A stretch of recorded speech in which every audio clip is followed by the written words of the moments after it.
میرے عزیز ساتھیوں، اللہ جل جلالہ کا کرم اور احسان ہے ہم سب پر کہ اللہ تبارک و تعالی نے ہمارے اس مختصر سے وقت کے لیے ہمیں قبول کیا اور اپنے دین کی فکر میں ہم سب کو ایک جگہ جمع ہونے کی توفیق عطا فرمائی۔ یہ سب اللہ کا فضل ہے۔ وہ فرماتے نا کہ اللہ کے حکم کے بغیر درخت کا ایک پتا بھی نہیں ہلتا۔ اللہ پاک توفیق اس کو دیتے ہیں جس کے دل میں طلب ہوتی ہے، اور بعض اوقات بے طلب کے دل کے اندر بھی اللہ پاک طلب پیدا کر کے اس کو توفیق دے دیتا ہے، سو اس کی مرضی ہے۔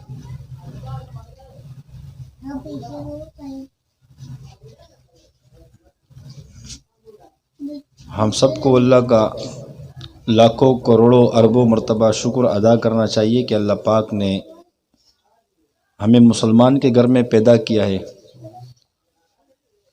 جب ہماری آنکھ کھلی تو مسلمان کے گھر میں،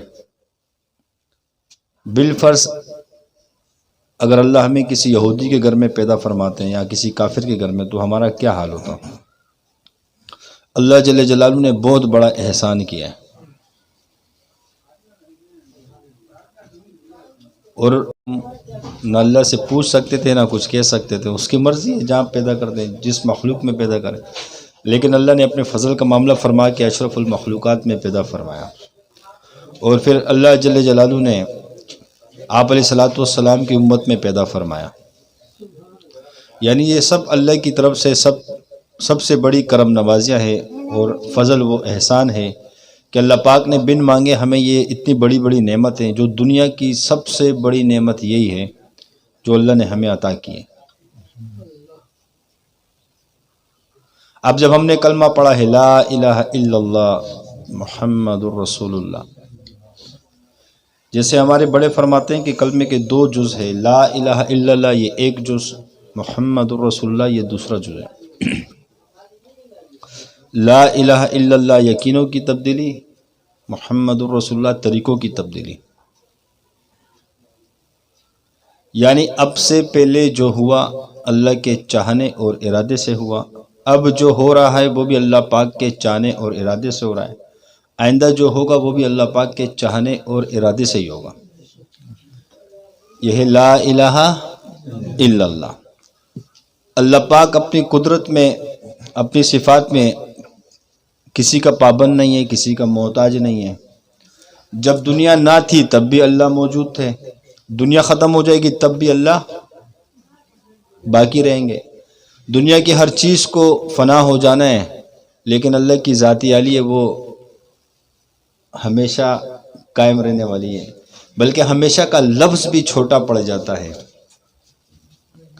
مثال کے طور پہ ہم کراچی چھوڑ کر اپنے آبائی علاقے میں چلے جائیں تو ہم یہ کہیں گے کہ میں ہمیشہ کے لیے کراچی کو خیر آباد کہہ کر چلا گیا، یعنی ہمیشہ کا لفظ یہاں استعمال ہوا، مختصر سے وقت کے لیے میں چلا گیا، اس کے بعد موت آ جانی ہے۔ یعنی اللہ کی ذات تو پھر کچھ نہ ہو تب بھی اللہ کی ذات موجود ہے۔ اللہ جل جلالہ کی نہ کوئی ابتدا ہے نہ کوئی انتہا ہے، وہ اولاد سے پاک ہے، وہ کمزور نہیں ہے، عاجز نہیں ہے۔ ساتوں آسمانوں ساتوں زمینوں میں اللہ جل جلالہ کی شہنشاہی اور بادشاہی کبریائی ہے، اسی کی سلطنت ہے، ہواؤں پر، زمینوں پر، آسمانوں پر، چرند پر، پرند پر، فرشتوں پر، تمام مخلوقات پر ایک اللہ کا ہی قبضہ ہے۔ کوئی بھی چیز اللہ کے قبضے سے باہر نہیں ہے۔ یعنی پوری کائنات کس کے حکم میں جگڑی ہے؟ اللہ تعالیٰ کے حکم میں جگڑی ہے۔ روزانہ جب سورج طلوع ہوتا ہے تو یہ اللہ سے اجازت لے کر طلوع ہوتا ہے کہ میں مشرق سے طلوع ہوں یا مغرب سے طلوع ہوں۔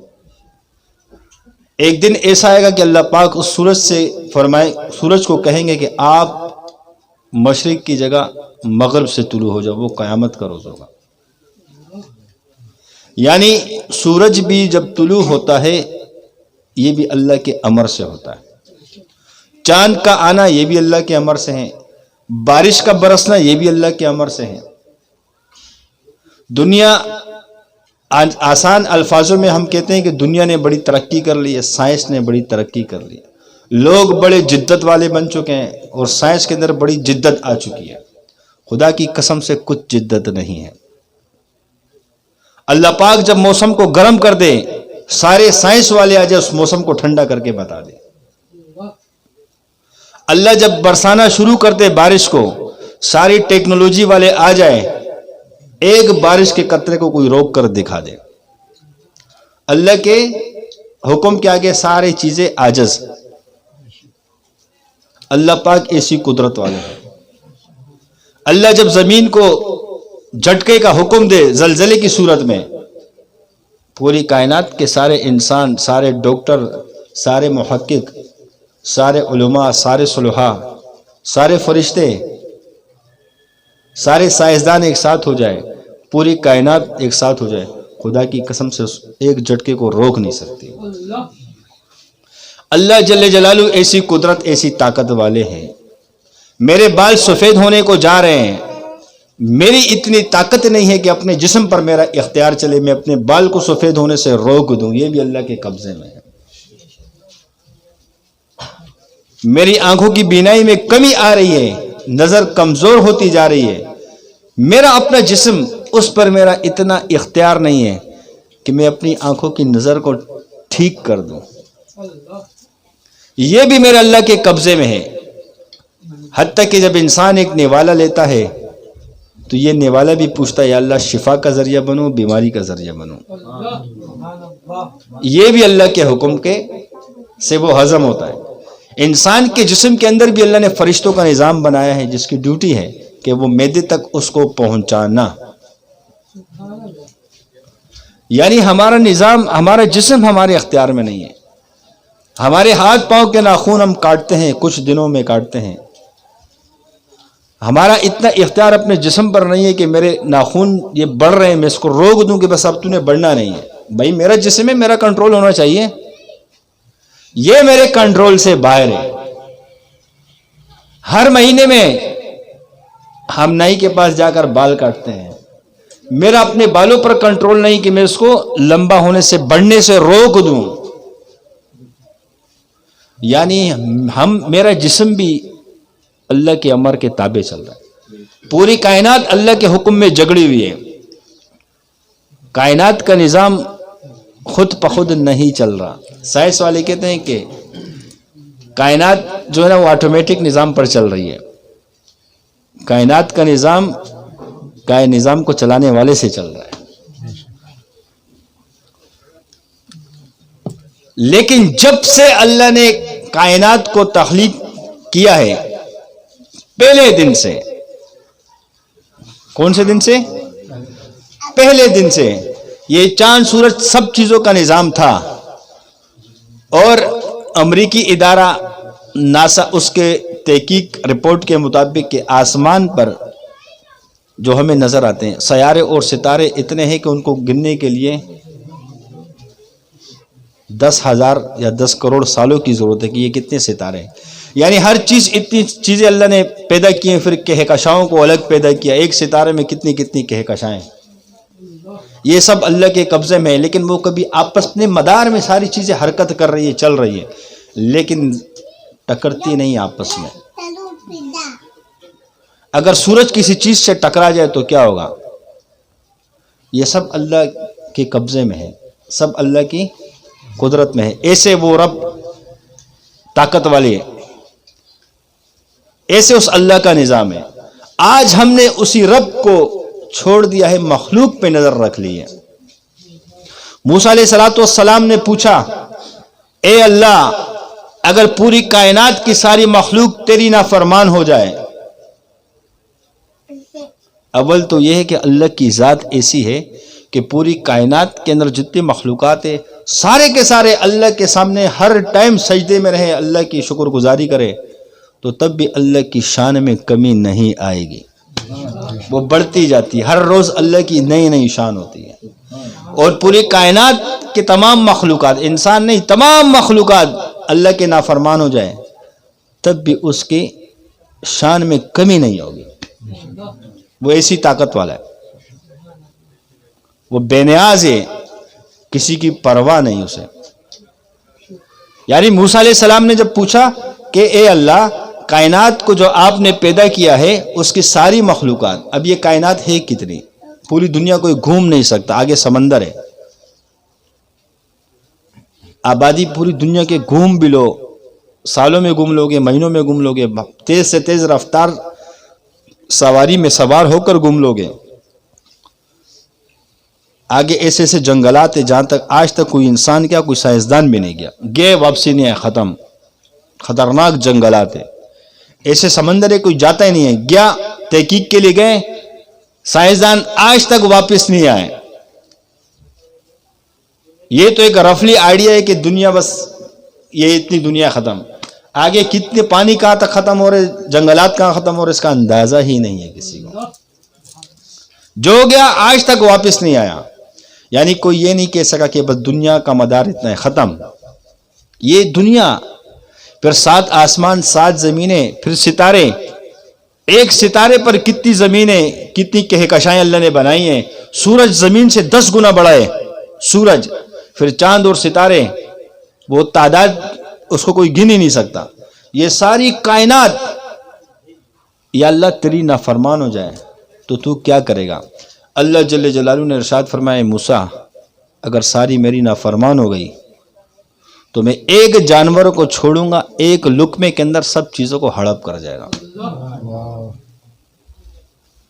کیا فرمایا؟ ایک جانور, ایک نوالے سے پوری کائنات, یہ سورج چاند ستارے سب کو ہڑپ کر جائے گا. موسیٰ علیہ السلام نے پوچھا, اے اللہ وہ جانور کہاں ہے؟ اللہ جل جلالہ نے ارشاد فرمایا کہ وہ میرے چراگاہوں میں کہیں چر رہا ہے. بتاؤ اس رب کا کیا نظام ہے. آج اسی رب کو ہم نے ناراض کر دیا ہے, اسی رب کے ساتھ ہم نے اپنے تعلق میں, یقین میں کمی کر دی ہے. یہ ہے لا الہ الا اللہ محمد الرسول اللہ. یعنی ہمارا ہر عمل آپ علیہ الصلوۃ والسلام کے طریقے کے موافق ہو. آپ علیہ الصلوۃ والسلام کہ وہ طریقے خدا کی قسم وہ عزت والے ہیں, وہ پاکیزہ ہے, وہ پاک ہے, وہ طیب ہے, نجات کا ذریعہ ہے, دنیا اور آخرت میں خیر کا ذریعہ ہے, دنیا اور آخرت کے لیے بلائی کا ذریعہ ہے, اللہ کو راضی کرنے کا ذریعہ ہے, اللہ کے قرب کو حاصل کرنے کے وہ طریقے ہیں, وہ ذریعے ہیں. آج ہم ایک ایک سنت, چھوٹی سنت کو ہم معمولی سمجھتے ہیں, حالانکہ یہ تو اللہ کے قرب تک لے جاتی ہے. اللہ نے خود فرمایا میں نے اپنے آپ تک پہنچنے کے تمام راستوں کو بند کر دیا ہے سوائے ایک راستے کے, وہ میرے حبیب صلی اللہ علیہ وسلم کا راستہ ہے. اس راستے سے چل کر آؤ گے تو مجھ تک پہنچ جاؤ گے, اس راستے سے چھوڑ کر کسی اور طرف سے آنے کی کوشش کرو گے تو مجھ تک نہیں پہنچ سکتے. گویا اللہ نے قید ہی لگا دی, محمد الرسول اللہ یہی نجات کا ذریعہ ہے. اور آپ علیہ الصلوۃ والسلام نے خود فرمایا, حدیث کا مفہوم ہے کہ جو شخص مجھ سے اتنی محبت نہ کرے, اپنے مال, اپنی جان, اپنے اہل و عیال, اپنی اولاد سے زیادہ, تو اس کا ایمان کامل نہیں. اور آپ علیہ الصلوۃ والسلام کے سنت طریقے, ایک جنگ کے اندر فتح نہیں ہو رہی ہے تو وہ صحابہ تھے, جب صحابہ کے سامنے کوئی مسئلہ پیش آتا تھا تو وہ اپنے اعمال کی طرف جاتے تھے کہ میرے کون سے عمل کے اندر کمی آ گئی ہے, بلکہ مخلوق کی طرف نہیں جاتے تھے کہ اس کی وجہ سے ایسا ہوا, اس کی وجہ سے ایسا ہوا, اس کی وجہ سے ایسا ہوا. نہیں, صحابہ سارے بیٹھے کہ جنگ لڑ رہے, فتح نہیں ہو رہی ہے, وجہ کیا ہے, سب غور و فکر میں لگے. ایک صحابی رسول نے فرمایا کہ ہم نے مسواک کی سنت چھوڑ دی, مسواک کرنا چھوڑ دیا. امیر لشکر نے فرمایا کہ سارے مسواک کرنا شروع کر دو, سنت کو جو رہ گئی ہم سے اس کو شروع کرو. وہ صحابہ سارے مسواک بنا کر اس کو شروع, جب جیسے کہ سامنے سے جو حملہ کرنے والا ہے انہوں نے جب دور سے دیکھا, بولا یہ اپنے دانت تیز کر رہے ہیں, اب یہ کچا کھا جائیں گے, وہ بھاگ گئے سارے. یعنی اس ایک سنت کو زندہ کرنے سے